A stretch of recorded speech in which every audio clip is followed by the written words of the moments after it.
سنن ابی داؤد کی روایت ہے، نبی علیہ الصلاۃ والسلام نے فرمایا، اذا دعا الرجل لاخیہ بظہر الغیب، جب کوئی شخص اپنے بھائی کے لیے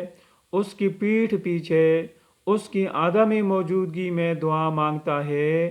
تو فرشتے کہتے ہیں آمین، فرشتے اس کی دعا پر آمین کہتے ہیں،